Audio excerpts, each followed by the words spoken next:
Hello and welcome to a brand new Player 2 spoiler cast. We don't do many of these, but I'm joined by some fantastically awesome people. Max and Ryan from Pop Cultures. How are you, gents? Too bad. It's good to talk Spoods. Looking forward to it. We did this 24 hours ago with a review discussion. We're now back for a spoiler cast, and it's going to be pretty sweet. Looking forward to picking this game apart with the two of you, two of us who got a plat. We managed to finish this game in 24 hours. Yeah. So many spoilers. Two of us that got a plat. Max, who's a lazy prick. Let's get into it. Yeah, the guy who finished it first versus the guys who actually completed it. Alright, we've laid down the foundation. It's Spoiler City. If you've come this far, cool. Game isn't out yet. Comes out tomorrow. Yep. Yep. So if for whatever reason you need to watch this before it comes out, go hard because we're about to do the same. If you're an Xbot who just wants to go out and rain on the parade of all the PlayStation fans.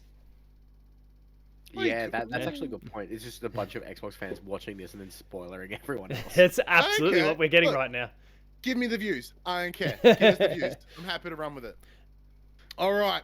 So we were able to dodge all the spoilers for our review discussion, which is on the channel. Go check it out, whether it be this channel or the other one, which Player 2. They're everywhere. Where do we want to start? I've got a list here. I've got dot points of what the things we want to hit. What are we going to kick things off with? It's cute. That's in a notebook. Go from the top. But it's a PlayStation notebook. Just to make it extra lame. Sorry. It's not a PlayStation pen though. All right, where are we starting? Where are we going? Oh no, we could kind of work front to back, right? The list with the book.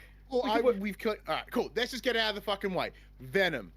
All right, one of the biggest marketing pieces. There's 19 inches of him. Let's talk about Venom. Spoilers. Venom's Harry Osborn. Boom, right there, you're right at the back. How did you guys feel about Harry being Venom? We already knew from the first game. Yeah. I'm standing by that viewpoint. It wasn't that shocking because we already knew that he was in the vat with Harry at the back end of Spider-Man. But if we've learned anything from just media as a whole lately, there's a lot of subverting expectations. Subvert expectations. Thank you. They could be like, "Ooh, it's Harry," and it's not. It's like, I don't know, some other dude. They did a good enough job of kind of half pump faking at different points and just putting a seed into your head that maybe it wasn't quite going the way you expected. But you're right. I mean, you're right, Max. For anyone who played out the original game and even looked at any promo footage, you kind of you knew it was going to happen. But to their great credit, they did convince me for a few minutes. Like, this may not go the way I was expecting. Exactly. So for me, I was enjoying. I'm like, oh, cool. All right, Harry's gonna be Venom. Sick. And there are moments where I'm like, hang on, that doesn't make sense. He's all small and tiny. Venom's a big honking dude, and Kraven forever chasing the hunt. I'm like, what if just to change things up, give us a bit of a swerve. Venom's Kraven. That was where I thought they were potentially going to go. When I just started to doubt it for a fleeting second, when I lost faith, there was a split second where I thought I might be Kraven here, but came back around very quickly, and then the reveal happened. Yeah, I had the big same thing too. I was like, "Holy shit!" Because for me, I think that would have worked better. From enhancing Kraven as a villain, because we'll get to Kraven in a moment. But I did feel he certainly played second fiddle to Venom. However, I thought that if they kind of combined the two, rather than having it essentially be Spider-Man 3 with Sandman and Venom, Kraven wasn't in that movie, but he probably could have been. So I was sort of interested, are they going to sort of switch it up a little bit? But Venom, I think, is mad. He really had such a presence. We sort of seen he's huge, he's just massive. He looks all oozy and gooey, and you get to play him for a little bit, which is also dope. As I was talking about yesterday with my son, playing a game with my son, he got to experience that moment. He's like, "Oh my god, I get to fight Venom." I'm like, "All right, mate, let's just see where this goes. Let's see." And he's like, couple beats, and then the camera zooms back. And he realizes in that moment he gets to play as Venom, and he shat himself. He was like, "No heckin' way!" I'm like, "Yeah, dude," and then he just proceeded to punch everything. It's a nice power trip. I wasn't crazy about the particular the actual gameplay part of it there, but it was a nice power trip. I liked it. in that The sense. downside compared to say, obviously with Peter or Miles, which is a lot more nimble, a lot more quick. This just felt like playing Hulk in the Avengers game, right? It was just like boop boop, big power moves, pick up, throw, crunch, whatever. So it felt the moveset was a little bit limited because of that. But overall, I really dug it. Max, what's your stance on the Venoms? It was very much the same. You kind of placed into a very small corridor, and it's just wiped the floor with everyone there. It's very you kind of just after you get over that initial awesome. This is we get to be Venom. It's you just throwing some fucking dudes around a room, and that's it. Like there's no going outside or it's very tame. It's very contained. I wish they kind of had have let loose a little bit more. Mm. Yeah, after that initial high of this is it, it kind of went down real quick because of that. You played him in such a limited capacity that it kind of took away from the moment. I feel. Mm-hmm. Yeah, I can see that. But I mean, look, big picture, Venom was awesome for the sure. I guess you could see the slow build. You kind of recognise pretty quickly, and even through the very first trailer. Put him on the radar that Venom was going to be the big bad in the whole thing. But the way we had this gradual build up to, I guess, Venom's prominence within the story was awesome. Like, I really liked this gradual build. And again, like, fleeting, some of us were smarter than others, Max, to your credit. But, there was others of us that doubted things just a moment. Like, there was enough really strategically positioned beats that kept things really, really engaging. Right up to the point that Venom was in play, and then it was fantastic from that point on as well. So massive credit to Insomniac there with the whole Venom arc. Don't get me wrong. There's a I'll bring it up when we talk about Kraven, but there was a point where I thought Kraven was going to steal the symbiote. That's what I said. That was where I was like, and then he becomes Venom. But in my mind, it was always Harry. Harry was always going to be Venom. That's how he was going to be introduced. But there was a time where I'm like, this is where we lose the suit. And this is where we get fucked up by Kraven. Not to be. Yeah, so like for me, the reason I was kind of wanting it to go that alternate way is because what I'm very similar to Batman is the stories that get translated into other medium are always the same stories. They're always Joker stories. They're always, like they just repurpose these key stories. And Spider-Man's the same in that, we get the introduction of Miles Morales, which is cool. It's very Ultimate Spider-Man.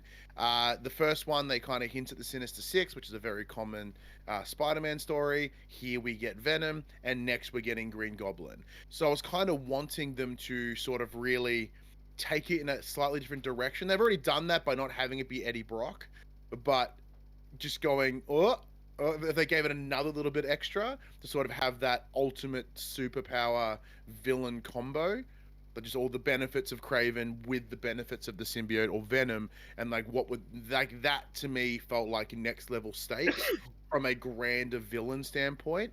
Not saying, and this is just like wishful thinking. Like, this is not a critique of the game. I think the way they handled it was really great. But when in order to pump it up, the story they've decided to tell here wasn't about the big action set piece. It was a heart story. Yeah. In that, yes, you're fighting this big dude, but the heart of the story is that it's Harry in there. It wouldn't have hit I don't think it would have hit the emotional beats had it been Kraven in there. I disagree. Because I mean, the reason why Kraven's on this ultimate hunt is because he's dying. He wants to. Oh yeah, he's got super cancer, by the way. Yeah, so if his ultimate goal for his hunt was him curing himself using the symbiote, because as we all know, the symbiotes literally heal you. Like they could have played it out well. They could have still had that heartfelt moment where he steals it from Harry. Harry ultimately dies because of it, and then Kraven becomes healthy once more, and this ridiculous. Like, it could have played out that way, and been Kraven Venom as the big bad. Yeah, but I think it still could have hit just as hard. Yeah, but that story beat then would be the very staple. Your friend died. Now he's your motivation to save the day. Where here, I mean, to be fair, it is a more Spider-Man's ultimate sacrificial story here. But I mean, to be fair, Spider-Man's whole origin story is your uncle died, and he's your motivation to be a better person. Like, it fits in line. I'm not arguing that, but I'm like, what? For me, it was more like you repeat the same shit. So. I was also like, and I guess an important thing for people also is in, I guess, popular culture when it comes to Spider-Man. Now, obviously, the comics are huge, and that's the origin of this stuff. But when people tend to think of Spider-Man, they tend to think of the big films, of course. And I think for the most part, people still probably think of the old Raimi movies as the main thing. Obviously, there's been lots of jokes about Spider-Man 3 over the years. It's nice that we have a story that covers Venom that's not.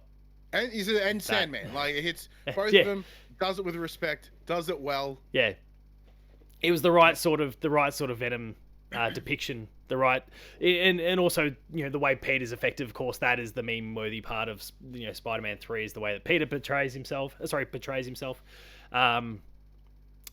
And yeah, I'm glad that we got that. They struck the chord right in terms of the way Peter was behaving in Spider-Man 2 here, where there was that edge, there was that nasty streak that came through, but at the same time the core was still good, and you could actually see the fight going on, as opposed to what we saw in the old Raimi movie, where he just became knob jockey in seconds, and you just wanted to punch the prick, and everyone responsible for depicting it that way. Well, let's continue with that item, not the knob jockey part. Let's continue the part of Venom. Yeah, I don't know why I chose that word. I'm so sorry, everyone. So in this, Harry's established at the end of Spider-Man, sort of the idea that he's in this almost back to tank from Star Wars, but with Venom in it, or with a symbiote in, I should say. So it was good to sort of have him enter this story, as Max, you alluded to, like we knew it was coming, but it was cool to sort of have him come in, and then we get to see he and Peter reunite and gets to see those friendship rebuild, essentially, because he's been away a while. So from an advantage of a storytelling perspective, they're essentially getting to lay the foundations of this friendship through a new start. So like, hey, they've been friends forever. Let's have them reignite. It's not like, oh, suddenly they're best friends again. But they do have to build upon it. And then we get to see that awesome experience when they try to break into the school for the most nerdiest reason of like trying to find a school project they've got to submit or whatever. But like that whole scene, that flashback, was a really nice way to build that relationship. And then when you later get to go to dick about in Coney Island, it's sort of enough to build the world outside of the soups. Right, outside of the Spider-Man suit. Well, that's what I was about to say. It literally kicks off Peter's, like, do I want to be Peter Parker, or do I have to be Spider-Man constantly? Yeah, do I need to find that balance? Yeah. Which also extends, I guess, into the other key character there, Miles, too, where he was kind of fighting similar sort of things in terms of that exact point. Am I Spider-Man? Where's the right place and time for Miles to be the individual that I am? And that whole plot arc as well. Like they had that kind of united front there in terms of they were fighting that same sort of internal battle, but then obviously the way their respective stories spun off in different directions there, vastly different. I mean, Miles with his whole Mr. Negative revenge trip that he's still on. Yeah, and sort of seeing that, like that story of forgiveness in with what Lee, with Mr. Negative Lee had done to his father, and sort of showing that, like, hey, that's what we do. We support second chances, with the idea that you send them to prison. Hopefully they rehabilitate and they come out and they do better. In the same that we saw Tombstone appear at, I believe it was Coney Island, and sort of showing that there is a path for these villains to go into something, to take a new lease on life, which is very, very cool. Which I think, sort of a big overarching story, as you mentioned. The game sort of ends with Peter having this understanding of, like, maybe I got to take some time away from a little bit, sort of really focus on what would become the rebuild of the Emily May Foundation, which I think it's such a sweet sentiment in what it's named after. I know it kind of moved me a little bit. But yeah, and then, like, so what does that life mean when you're no longer Spider-Man, or you're in a minimal capacity? Yeah, and it kind of helps to have another one in town, right? You just go, hey, you got this, champ. Well, because that's can't get much worse than Venom tearing the city apart. I can take a bit of a break here. You got it. because very rarely do they or at least in like visual mediums outside of comic books, do they have stories where Pete and Miles are working side by side. Like we saw it in Into the Spider-Verse and Across the Spider-Verse. The idea is that each universe has one Spider-Man and only one Spider-Man. So it's interesting to sort of see them have a shared story and see what those parallels are like for someone that is a bit more experienced versus someone that's a little bit fresher, and also taking into account their family background. You've got someone of Puerto Rican descent, which is obviously Peter, and white boy Pete, and then someone with a real white boy background like Miles. Wait. What? Yeah. But yeah, it was really interesting to sort of see that, like, how that family dynamic was a little bit different. And then you see, Miles as well get himself a partner with Haley, which her side story, dope. Max has got baby duty, she'll come back. We get to experience this like a scene with her, and we alluded to this in the review discussion, where because she's hearing impaired, when you play as her, it's you're experiencing as hearing impaired. Like everything's a little bit muffled. It's not completely silenced. There's enough to sort of to pick it up, and you sort of see how she reads the world with these little emojis that come above people's head, indicating that she's essentially face reading, right? Like, well, these are the emotions that they're displaying. I could safely assume that they're doing this. It was really respectfully done. I really like what they did there. Respectfully done. You did touch on there along the way. Obviously, rarely do we see, especially in a lot of televised, screen video game sort of media, multiple Spider-Man in the same universe. Did you have any? I guess going into the game, did you have any ideas or hopes that maybe we'd see a Gwen Stacy style thing? Because ultimately, for I guess everyone watching and listening, we know it didn't happen. But I just felt like they might have teased it somewhere along the way. I initially never made it a device, of course. It wasn't. I didn't expect a device, but like, here's a hint, and maybe you'll see her in the third game. I didn't expect it to be a main story point. I am obviously I was kind of wondering with the success of Into the Spider-Verse and then No Way Home, maybe there's a little bit of desire for that multiverse space, and we did see that here. Yeah. So as Max isn't here because he's run off to do baby things. This is the time to do it. Yeah, let's do it. Hasn't seen this part yet. So throughout the game, one of the new collectibles is spider bots, right? These little bots that are around the city. They ping out this like sphere of whatever. And such a pain in the ass to find. Yeah. There's some that are really high. They were pricks, but a lot of it was just swinging around until you saw a pung and you picked it up. You're about to get spoiled here, Max. Yeah, big time spoilers, Max. So as you're starting to collect these bots, and I'm realizing they're references to alternate Spider-Man, I'm like, what is this building to? And then like when you start seeing like 2099 and this and that and that, I'm like, this is where that multiverse angle comes in. See, I about the Spider-Verse bots. Yeah. I genuinely just thought, like, saw them all there and recognized, okay, they're different. Like, yeah. And I thought, okay, we're just, making a hint and a nudge and a little wink to the fans. But then to end it the way they did, once you find them all, well, explain it, Padge. No, you go for it. You go for it. I've been talking this whole time. You'll get more of a pop than I. Because I don't think I bought in until that end note. So go for it. Yeah, so I was sort of starting seeing these things, but then very similarly, I'm like, is this a wink and the nod? Just be like, hey, this is one looks like Jonah Jameson, wink. This one looks like Spider-Ham, wink. I'm like, interesting.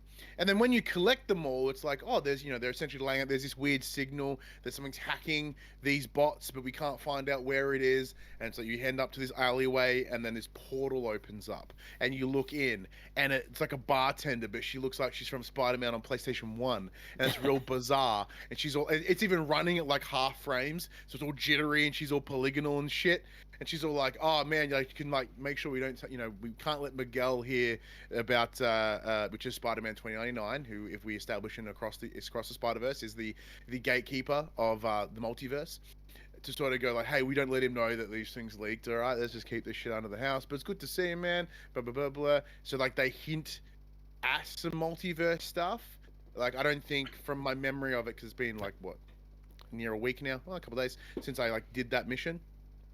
So it's like, oh, okay, cool. I don't remember the exact beats, whether it's establishing to building to something in a DLC, as an example, because there are some things we'll touch upon that I believe will be DLC if we're seeing one. But it did pop me pretty hard. I was like, oh shit! And because I grew up on Spider-Man on PlayStation 1. I love that fucking game. And the sequel, Rise of Electro, loved it. Right? So having a little nod to like old school spoods, I'm like, oh, that was nice. They did it really well. No, they did it really well. Like I said, I hadn't quite bought in until right there at the very end, but the delivery was top notch, and so I'm really keen to see how and what they do with that information. It could still stay as very much an Easter egg, and that would be, I guess, a little bit disappointing if that remains the case. I think at this point they've lent into it now, perhaps too much, to not go further with it. I don't know. It is a Sony produced movie. Yeah, and like that, like as an Easter egg wouldn't be that absurd.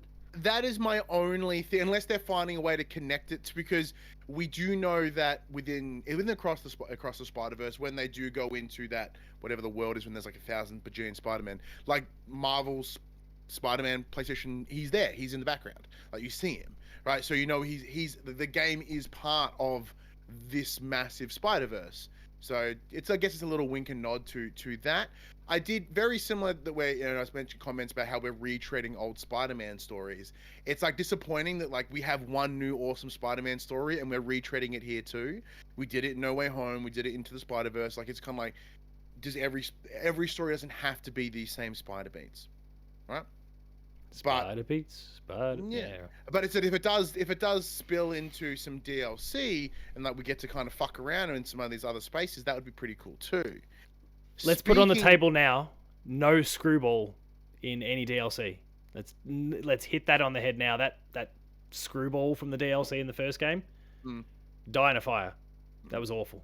That could not stand. Give me more Black Cat though, because she just wants to fuck like the whole time. Like her and Peter are just like ready to go, but like the whole DLC is just them hitting on each other for like a couple hours.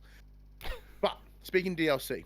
There is one thing that I think will also come in a DLC if they are doing it. Now, can one of you guys check, is there a season pass within the deluxe edition like there was previously? There is not? There is not. Okay, so this is purely speculative at this moment. But there is a string of side missions you do called the Flame. So early on in the game, you see these anarchists, and they've got they're trying to set shit on fire. I'm like, what the fuck are these people? Is this just people mad at the city? I guess I thought they were climate change deniers or something for a hot minute. And then as they escalate, and then you start to get access to that storyline, you go, huh, all right, and you get introduced to the Wraith, which is Yuri, the detective, not Yuri the actor. That'd be even weirder. So she's a superhero now, rad. But that builds to a story where you are hunting down. I forget the name of the character. Yeah. I think it was Flint. I want to say Flint in my head, which could just be a fire reference. It ends with him, because this mission cannot be completed until after the end of the game. He gets the symbiote, and at the very end, he's like something utter carnage, as they do, and he's like, Carnage, might as well just look at the camera and wink, and then walks away. So I believe that if we are doing DLC very similar to the City Sleeps, whatever, which was called, I would be confident that one of them would be a Carnage story. Now, Max, people can see behind your head there is a Carnage head and a Venom head. Would you be stoked to get some hot Carnage action? Yes, because Carnage maybe 9 hinges of Carnage. What was that, sorry? Yes, because Carnage is the best symbiote. He is rad. He's so rad. Yeah, and that'd be awesome. Whether or not it would happen is another story, but because obviously, go on. Obviously, Carnage being a different colored symbiote to what Venom is, and all that stuff. And if you watch the terrible Venom 2 Let There Be Carnage movie, they make the reference of that's a red one. Like, we don't fight those. It's a different colors kryptonite, If they're fucked up, we don't do that.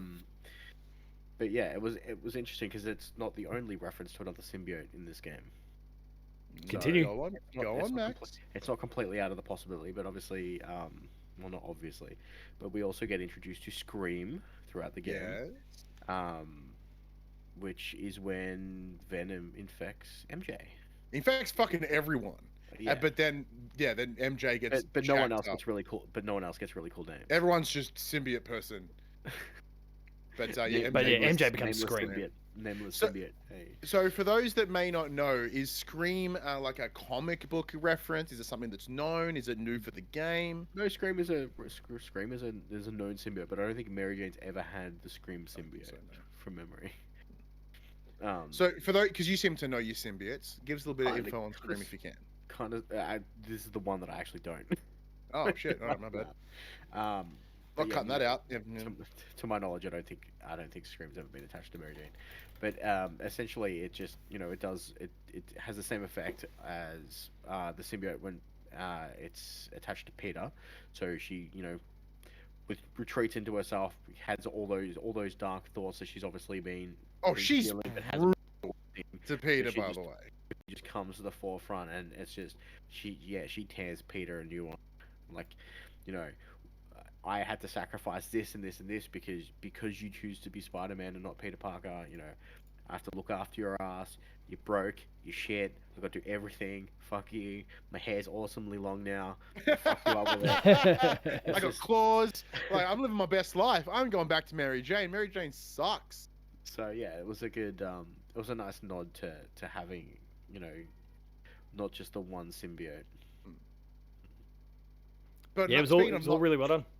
Oh, did you have anyone? No, else it was really really well done. Like I'm just It was double a fun checking fight. now I'm It doing was a fun some. fight. It was a really fun fight. And I'm just I'm googling around to see if there's anything connected to MJ. Nothing I can find so far, but So, like, Pretty cool. it was quite a fun fight because it was a big fight that took place outside of Aunt May's house in Queens.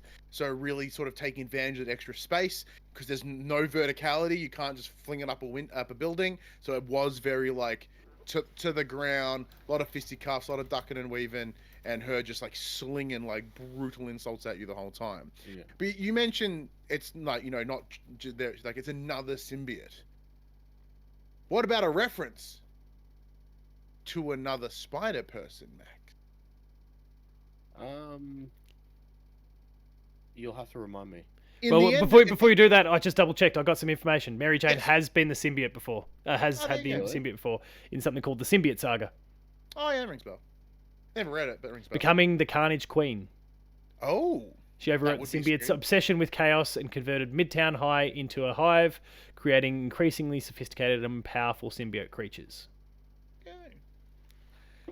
So, the reference that I'm discussing there before we got fact checked by Padge was at the end of the game. There's a lovely post-credit scene where Miles is in his house and they're having a dinner, and Haley rocks up, and somehow everyone knows ASL, which is lovely. And then the door opens and you meet a gentleman. His name escapes me. Albert Al- Jr. Albert Jr. Yeah. Sure. And then you meet their daughter, whose Cindy. name Cindy. is Cindy. Cindy. And Max popped because it's a reference to a character by the name of Silk. Tell us about Silk. I don't know much. All I know is that her name is Cindy Moon. She's the daughter of Albert Jr. And apparently, yeah, they hook up. Yeah, So so she's a the- Spider-Man in Miles- Universe 616 is one of the things that I read about, yeah. Yeah, Miles's mum and her father. Bang.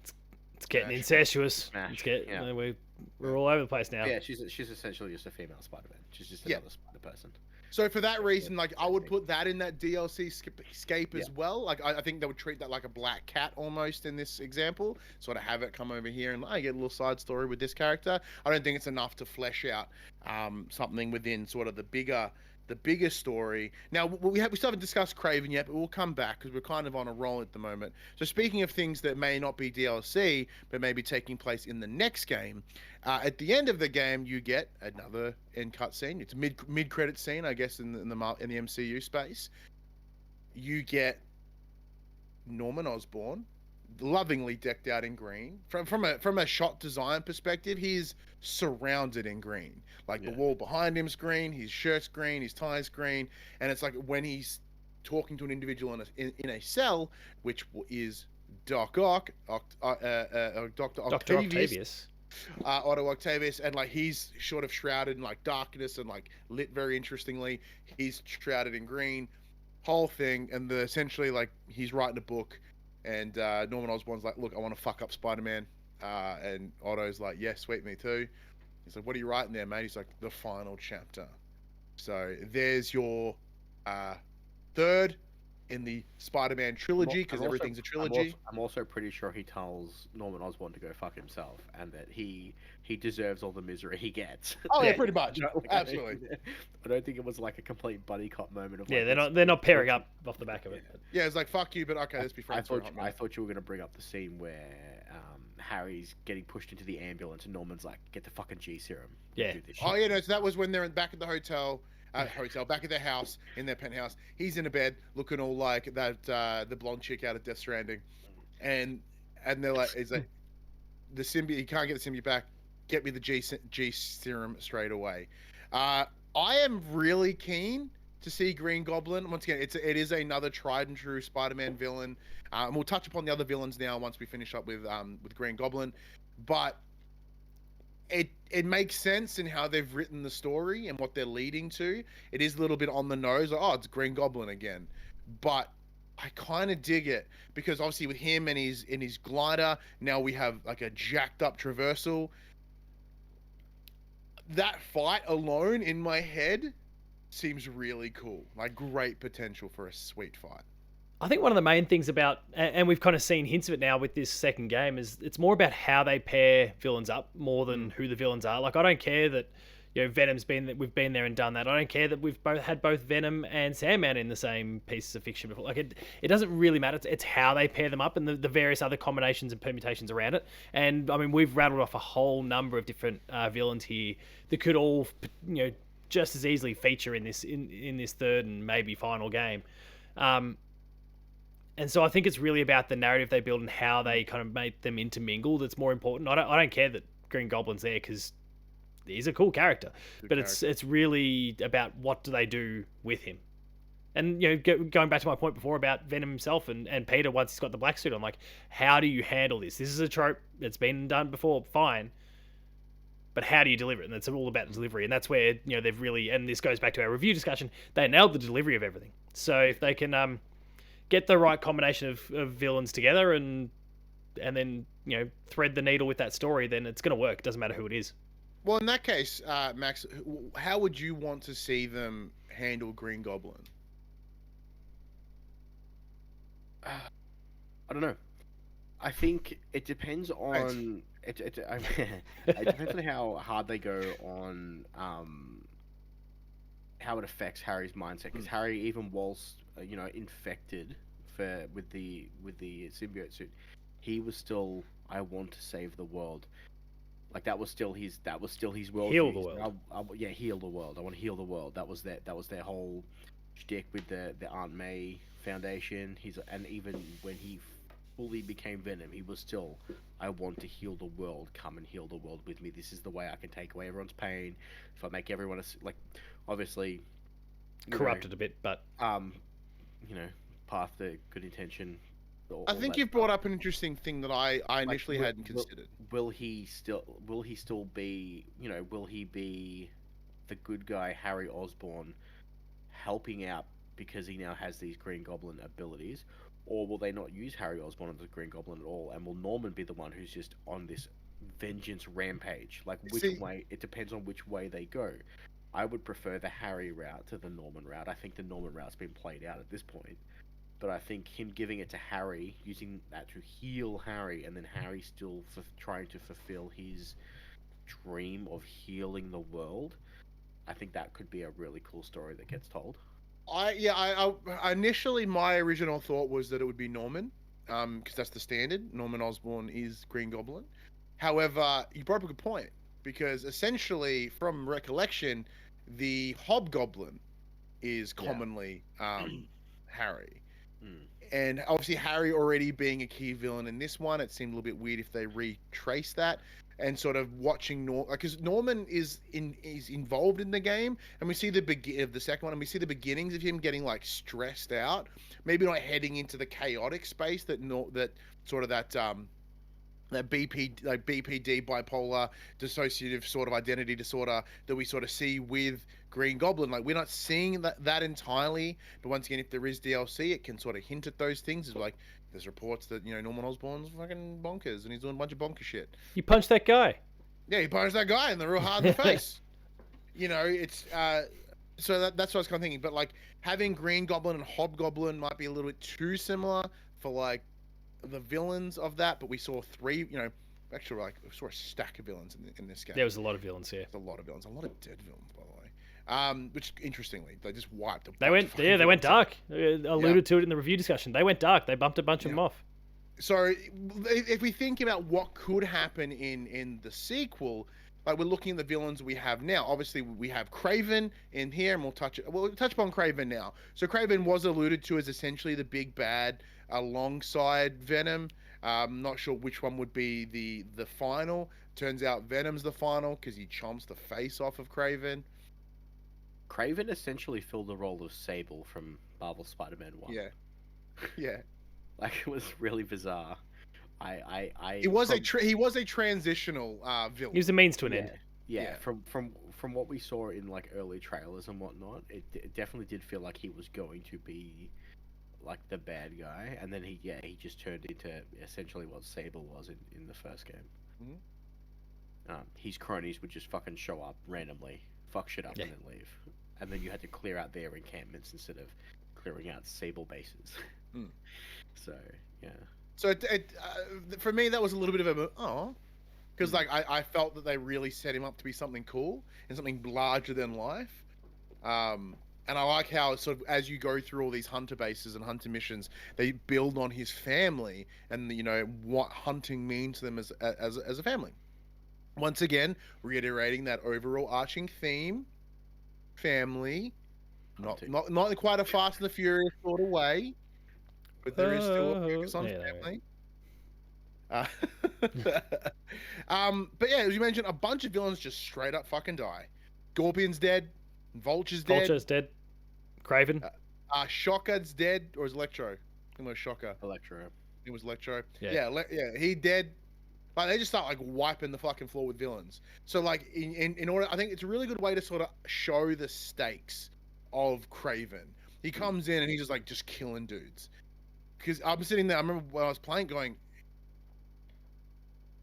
what is it? Fuck. Because it's one of those things like, if you think about like what could come further on, like it's pretty insane to like just kill a bunch of villains, which is leaving you just the top couple. It's like them killing all the B villains. So, but about you, Paj, how did you feel about, like you mentioned that it went dark, but like how did they handle about this removal of all these villains? I mean, a number of them obviously making up part of a sinister group of villains that were discussed in great length for the original game there. And, it just takes pieces, to your point, it kind of takes pieces off the board a little bit. And so I think that's the fascinating one. And then, what does that do for your rhinos and those that are kind of part of that group that are left behind? How do they, there's a whole bunch of different priorities for those who are left standing off the back of this game, let alone, characters that might be introduced. I think it was really superbly done, and the delivery was great. But also, even setting that aside, just they've changed the face of this whole story now, and they quite literally changed Kraven's face. But it's just, I think it was really well done. So I'm keen to see now how they build upon it. I guess more than anything else. And I mean, you've kind of alluded to DLC, and of course that. You've alluded to it a lot, so I don't want anyone to get the idea that they've confirmed that there is DLC. We don't know shit, by the way. It's just, if you look at the structure of what they've done already, what they would do moving forward, and the success of the City Never Sleeps DLC, it would make sense. Now, the different series, they haven't announced it. And I'm more banking on a Miles 2 style thing. Yeah, or maybe like a 2.5 sort of thing. But because previously with the City Never Sleeps, the game came out in October, and the Dex DLC was in. Oh no, it was earlier. November, December, and January. They did it actually September and then October, November, December. Yeah. So like we're not in that position at the moment. They're not like doing that plan, but there might be something early next year. It would help fill out the void of PlayStation not having anything. Sort of outside of, because we don't know what's next after this, apart from Wolverine, really. Outside of first party. And Helldivers. And Helldivers. And also Wolverine will reference with one of Miles' suits. That was rad. Yeah, it was cool. Just enough. He's not actually in the game. But So one of the other villains that does make a presence, and it's the beginning battle, is Sandman. Really love what they did with him. Thought the fight itself was sick, but then you start to one of the other little collectibles in the game is little shards, little crystals of his shattered memory around the city. Initially I didn't register that we were building a little statue. So I just collect them and then move on. I wouldn't. Yeah, I was like, what are these weird shapes? Yeah, I wouldn't press the touchpad to pull it up and look at what it is until once I accidentally pressed it, and then I saw what was building of a statue and went, oh. And then you start listening to the story that he's telling. It's about him, this paranoia of being followed, and this building suspicion of these individuals, and then the fear of his daughter, and knowing that his daughter and his partner, his wife, have sort of left him because he's unsafe, and it's this kind of struggle, and it's essentially these are his most important memories, which is him and his daughter. Obviously that hit me in the heart like some fucking fierce, because any parent story always gets me. So as you build that, and then as you're collecting these crystals, he's getting better because he's off at Rikers, I assume, or whichever, getting better and better as you collect these things, and like it's awesome. Thanks. You're welcome. I thought he was gonna go. Ah, shit. Yeah, I thought that was a really good story. Once again, just fleshing out, because once again, it's a very common story of Eddie Brock for his protection of his daughter. Like they did it in the movie. It's standard, but like the way they handled it here, I felt was really quite nice, and I felt I connected to it. But seeing as neither of you guys got nothing to say about that one, Mr. Negative, another returning villain from the original, gets a redemption story here, gets to essentially give Peter his anti-venom powers. Miles kind of doesn't really forgive him, but he acknowledges that it's something to do. Yeah, they'll have to coexist at the end of the day. Yes. There was absolutely no forgiveness, and I can understand that, of course, but they've kind of almost a bygones be bygones, and we're in the same world. You've done this incredible thing to kind of give us a chance here. I don't forgive you, but I can't have this hate control me anymore. Yeah, which is good, and it was well delivered. Yeah, I mean, it started with him essentially letting him drown at the start of the game at Rikers when Rikers originally gets attacked by Kraven, to him essentially reluctantly working together to save the city. So it was a nice move. I think to a point, because there's a point in the back end of the game when you're playing as Miles, and both you and Lee have been captured by Kraven, and you are forced to the winner gets the honor of fighting Kraven, and there's a point where Miles realizes that he can't get out, but he can save Lee, and Lee can do some good, and he saves the person who killed his father, and you can see that it tears him up inside, but he knows that it's the only chance that they have. Yeah. It's like, fine, Spider-Man, just fucking do that, and we can get through this. Yeah, it was that acknowledgement, this is the right thing to do. It's not about what I want, but the right thing to do. Yeah, so it's going from him willing to let him die to saving his life. Because as we see earlier in the game, when they take on Lizard, who we have another one we haven't touched on, there's a moment where he spots Lee, and he's gets tunnel vision, right? And people are nearly getting mushed up by these blades of a boat, as he's just fully focused on him. So it's awesome to sort of have that story resolution. And as you talked about in our review discussion about seeing the maturity of Miles, and I think this is one of the most mature things you can do, is to sort of not forgive, but be bigger than. Yeah. What are you taking? Taking selfies. Just recording a Spider-Man spoiler cast. Yeah, beautiful. Did you have anything you want to touch upon with Mr. Negative, or you want to just head into the Lizard? Lizard stuff was cool. Lizard stuff's real cool. He looked dope, and he got to have his jacket for a little bit, which was cool. And then he just gets it off and gets all necky. But there was a hot moment where he got to have his big teared lab coat, which was cool. And even just trying to see him fight everything that was being thrown at him as well. before ultimately just being kind of forced to embrace it all. Yeah. It was just really excellently done. And again, a bit like the whole, who's going to become Venom sort of thing. There was moments like, I reckon he might be successful in fighting this off. But no. Because you get to sort of the story is set out that Dr. Connors got his arm removed because he touched the symbiote when it crashed from an asteroid, and he poked it and it tried to eat it, so I just shot his arm off. It's like that was a whole extra thing. So I was wondering whether they're gonna like bring in that the symbiote is an alien or it was made in the lab by Connors, because like they essentially set up that he's very locked in on it, as like it's almost like he's the thing that he's working with. He's the one that found it to be the cure for Harry. So I was like, I wonder if they're gonna go with the stereotypical answer for the symbiote, and they did. So, but delivered it well. That's the thing. Like they've hit on familiar beats at points, but the delivery was excellent, and that extends all the way through to Connors. All right. Speaking of delivery, I think we've hit all the villains. We hit pretty much everything. We alluded to this in the review. Betson's a crybaby. Those moments. I'm a crybaby. Those moments.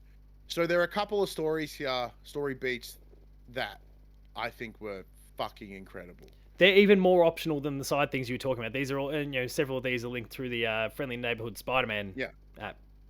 Yeah, so there were two of those, and look, one when like Harry gets all jacked up at the end. That one kind of hit me as like sort of a bromance, which is I'm a big believer. I love bromances. I think bromances are great. You should tell your mates you love them, all of them. So that was really cool. But the two that hit me, there was the one when you are Miles and you are helping a woman find her grandfather who has sort of wandered off. But he hasn't really wandered off. He just sort of had a moment where he was reliving a history. So his wife had passed, and one of the things they used to do was sit and feed the ducks, and he was just having a moment, sort of realizing that, she's gone, I'm getting older, like what is there left, and just kind of having this really intense moment. And then, Miles finds him and they sit and they share, and it's just really heartfelt. And then, the granddaughter comes over and then they talk about her. And if you hang around long enough, they'll keep talking. Because I didn't fuck off straight away. I just sat and listened. And it was lovely. I thought it was great. Sad old people break my heart. So, dude, well, that one got me. It's for me, it's as I'm getting older and like my son's growing up, like I'm starting to realize my own mortality, because nothing makes you realize that you're old and you're going to die like having a kid. Fuck. It can completely outrun you in every... Yeah, it's one of those things, because, my son's the oldest out of all of our kids. And I look at him, I'm like, he's 6. Where'd those 6 years go? And then pretty soon he'll be like fucking 15. Like, where'd those 15 years go? And Max has got brand new, like 4-week-old baby. It's like, whoa. And then next thing you know, they're going to be like 27. It'd be crazy. And the other one that I thought was absolutely incredible. Sad old people again. More sad old people. So in the first game, there is a side mission that you do where you help collect pigeons for a homeless man who's a friend of Spider-Man's. You meet him. He's sitting by the dock at the bay, and he's like, you look at a couple of different things, and he sort of sets up the idea that, I worked at that factory and they let me go, and I never really recovered. I lost my purpose for a little bit. Like I'm looking to sort of go on this last adventure. And then he talks about his partner, his wife, who also passed away, and he further lost his purpose, and he just kind of aimlessly existed for a while until he found the birds, and the birds are what gave him purpose. That's what gave him the desire to keep moving forward, which, I don't know about you, I've been pretty fucking depressed in my time.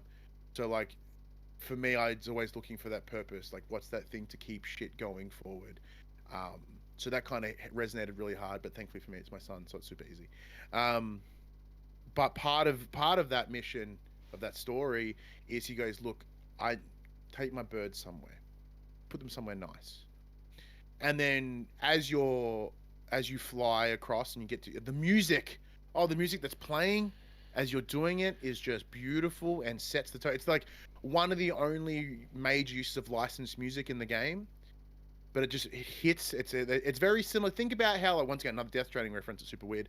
You know when Low Roar, like the band, like as you first step out of that space and the music just hits and it just syncs perfectly, and you're like, it just somehow encapsulates the entire feeling of what you're like. It's melancholy almost. And as Peter realizes, he knows what he's doing. He knows he's taking the birds because he has an understanding of what this gentleman is about, what's about to happen. So as you start flying, and he's like, oh well, he thinks of a spot, just a random spot, and then as he progresses further, he realizes that he needs to find a spot of meaning and of significance, of significance, right? And he decides to put the birds in a park in the woods near where he grew up in Queens, because that's where he and Harry played. So it meant something. And then you go back and you find. Well, keep in mind, like you kind of drop the birds off and you go to, like, you're talking to him and no response. Yeah, like, so he calls you halfway through and he's like, hey man, how you going with the birds? He's like, yeah, look, I found a spot. It's this part of the woods where I used to grow up. I used to play there all the time. It's right near my house. It's the best spot for the birds. And he doesn't answer. So as you go back, you find that there's an ambulance there, and you realize that, like, he had that final moment and he got to sort of do something cool, and as you sort of watch Peter realize what's being asked of him, you sort of see those decisions that he makes to make it more impactful where they go. Yeah, and it's interesting that this is just some side story that had me bawling, like deep fucking tears. Yeah, like, yeah. It's one of those things where you look at your. See, for me, I look at it as, yeah, you're understanding your own mortality, and as you do come to that end of your life, I imagine we'll all look back at the things we've done, and we'll find the things that are purpose, and we all have children, so we all look to what our legacy will be and what will outlive us. And for some, it's our children. For some, it's the work that we've done. For some, it's just the birds that we had. And it's so bizarre how such a little story just hits so hard, at least for me. But I'm a big fucking softie, so. No, like I said, sad old people. Like, it got me. And actually, to like games, like I don't know. Maybe I'm a little bit cold-hearted. There's not a lot of games and actually film, not a lot of media full stop that really kind of gets me, because I think there's always that I'm watching this through a screen lens, and it's just that degree of separation. No, both of the two we've discussed here got me. So. Again, like, it's that delivery that I keep coming back to. Like, it's the way they've delivered all of these moments, big and small, that you can have the best stories in the world, but it's how you deliver them, and Insomniac really nailed it here. And to add to that, to the delivery of these stories, it's with such earnesty, right? Like, it's just so, like, real, and, like, it's not played up. Like, yes, you're dealing with this superhero story where there's fucking people that are covered in symbiote, and you're fighting these people that want to burn shit. But these characters are told with such heart, which I think is such an important part of what makes characters great, what makes these stories brilliant. Yeah, it was given such a level of respect, which I truly, truly appreciate. That I can tick off the line on my list that just says crying. So what's left on your list? Not much. We pretty much covered it. It's only the specifics in terms of the game itself, things we didn't cover, whether it be like the gadgets, the suits, the skill, the shared skill trees, like just the more of these things we didn't really touch upon in the review because of the fear of like that may push into some spoiler territory. And we've done all the hard spoilers now, so we can do whatever we want. But with that in mind, we discussed upon it in the review as well. Like, they have really condensed a lot of what we experienced in the first, in Spider-Man, and then with Miles Morales, which was a much closed-in experience. And what they've done is they've expanded that, so somewhere in the middle. So it's not as Ubisoft collectible, like ping the towers, clear the map. Like, you literally have to fly everywhere. It's like a fog of war almost. You only have 5 gadgets compared to like the 17 you had in the first game. There are 3 skill trees which will all unlock as you play, because there's enough levels to meet all of them. You don't have to like really ration them out or anything. So there's a combined skill tree, which is great, and there's one for Miles, one for Peter. You've also got suit tech to sort of increase your traversal, etc. Your fighting and whatever. The different things that come with Miles's powers, the stuff that comes from Peter with the symbiote suit, also the Iron Spider abilities he's got. Yeah, so you can kind of customize them a little bit to how you want. So with Peter, you have the choice of the Iron Spider or symbiote powers. And you can mix and match them to whatever you want. Or if you're Miles, you can have your Venom powers, which is not Venom but like the lightning, and the other one was sort of like one was the Mr. Negative sort of variant of it, which is the blue lightning versus yellow lightning essentially. Stack of suits. I think there's 65 in total, what was mentioned in that state of play. Not all of them are available to us at this moment in time. I believe 10 of them are behind the digital deluxe edition, and we were all provided standard copies. But I've got the collectors coming, so do you, Padge, so we'll be able to see the rest of them as well. As I mentioned, that's like my son's absolute favorite part, is the suits. I don't know why, he just loves them the most. Did you guys play with a specific suit, or did you sort of go with what the story dictated? Yeah, I went with what the story dictated, and then as soon as the story was done, and I was kind of cleaning up trophies, threw myself into those Spider-Verse suits. I played as Miles, and I wanted the frame rate, the way like that frame rate Miles. Yeah, all about it. What about you, Max? I was playing as Spider Noir. Me too. Yeah. Spider-Man Noir got a good run. I also enjoyed the Superior Spider-Man suit. I quite like that one as well because it's quite simple and clean. Like the Ronin Spider as well, like the samurai. Yeah, you would, you goddamn weeb. It's great. My son had the one his favorite from the original, which is within this one as well, which is one that looks like Daft Punk. He loves that. Oh, yeah. That's the one that ticks his box. And then they had the color variants as well. And my son got really excited because couple of the color variants are Bleen, which is that blue, green, teal that I can't see properly with my color blindness. So he's like, I'm gonna pick the Bleen one. I'm like, God damn it, you little shit. Can't see it. He just loves rubbing it in my face. But yeah, no, as we mentioned, there was the very blatant Wolverine reference, even down to you can pick the blue and yellow or the brown and yellow, depending on whether you want comic book or animated series Wolverine, which is a really dope little touch.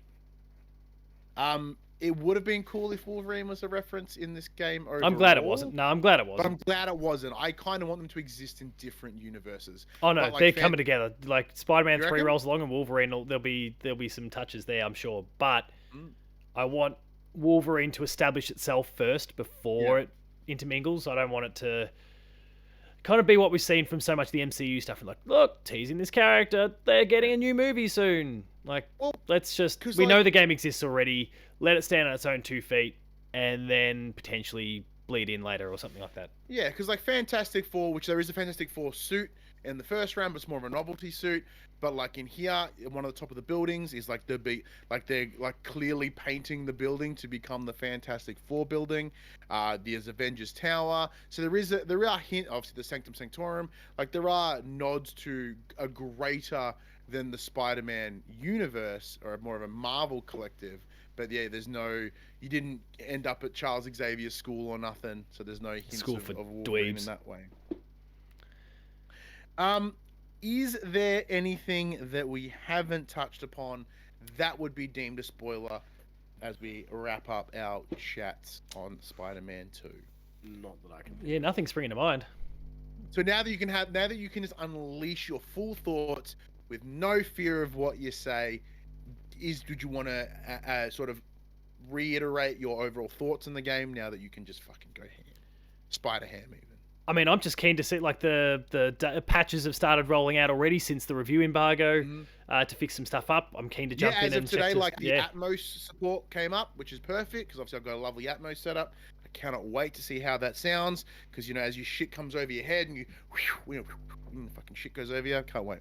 Yeah, I mean, I've already I've already been reached out to regarding some of my technical complaints from the game. Oh, so really? it's just encouraging me to go check out and actually, and up to a point, also provide the feedback whether I'm still observing these things too. So don't worry, I'm not suggesting the PlayStation or anyone's going tisk. But they, no, but that's kind of interesting that they're like, we read your thing, we saw your video, I guess, and they want the feedback. So I will endeavor to go check that stuff out tonight, probably after we're done, just to see things like that fly wire door effect I was talking about. They did specifically reference my Spider Cube commentary. I saw you tweet that as well, which was so like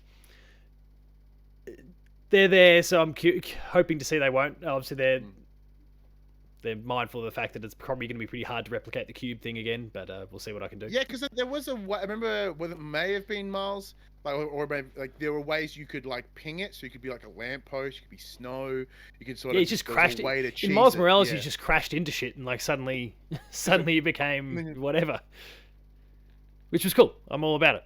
But Base yourself. Yeah. Base yourself, Max.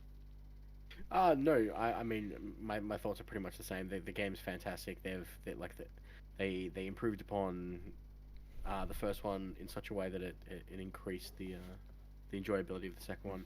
I would love to see where they go next with this story, because they're clearly going to do something else. Yeah, look, I completely Resistance. agree. I do believe that this it will be resistance. There's a little resistance, a little like sprinkling. That'd be insane. For me, I completely agree. I think this is the best one that they have done. We talk about games and sequels and how they should be learning lessons from the previous games. I believe that Marvel Spider-Man 2 is the best example of a development team learning from the games that they have made, whether it be from critique, positive, negative, whichever.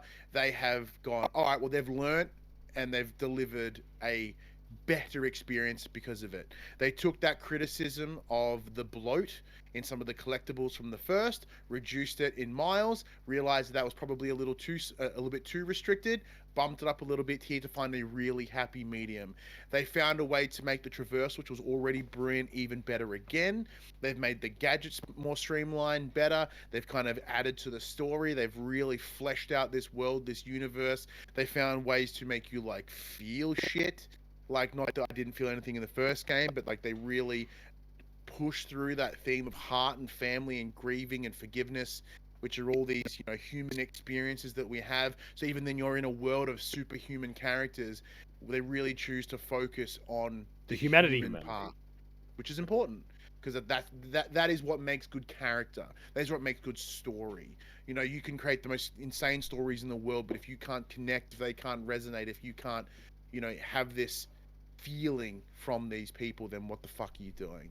And so, as I said, like, all credit to Insomniac. They have absolutely delivered on this. And apart from those little hiccups, which they've spoken to Padge directly, apparently. They're like, hey, Padge, it's me, Insomniac. You up?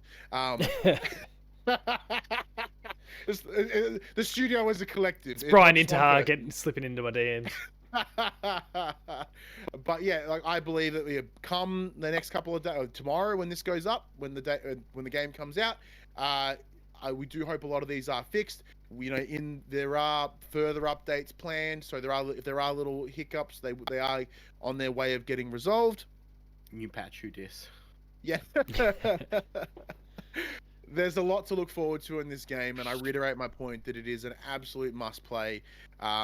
If God of War Ragnarok didn't exist, I would say this is by far the best PS5 game that in the first party studios that have released so far. But I'm sorry, God of War Ragnarok wins. It's just who I am. I love that shit so much. Boy. Beautiful. I think that is absolutely everything. It's been a long review chat, which is awesome. It has. But once again, because we are delivering this across 2 platforms, Pad, you get to go first again. Player 2 content, go check it all out. Player2.net.au. The review is there. There's a link like on the YouTube channel. There's links to the video review, to our review discussion, to the short review that's on YouTube, Instagram, TikTok, and then catch me on the social medias. Paul James Games. The review of my review. The review of my review. There'll be a Player 2 plays to go up alongside this spoiler cast going up too, so lots of Oh, stuff. you just wait till we do the review discussion. Like, we review how we reviewed the game. Oof.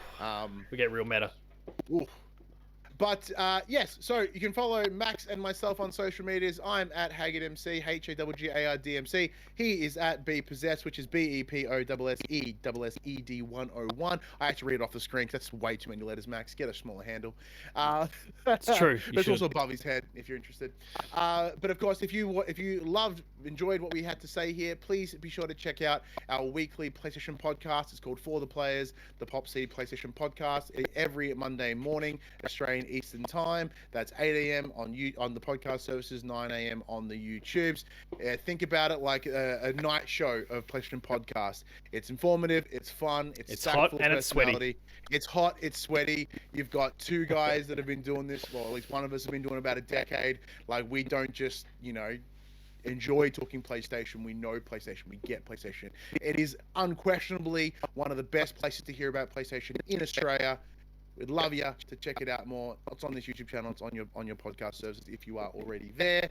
But until the next one, we have no idea what that would be. Thank you for joining us, Panch. Thank you, us, for joining you at Player 2. A pat on my own back. A pat on your back. Sorry, I'll do it. My bad. There you go. Well done. But until the next one, I'm Ryan Betson. I'm Max Cooper. And I'm Paul James. And that was our unrestricted, full-blown Spider-Ham Marvel Spider-Man 2 spoiler chat.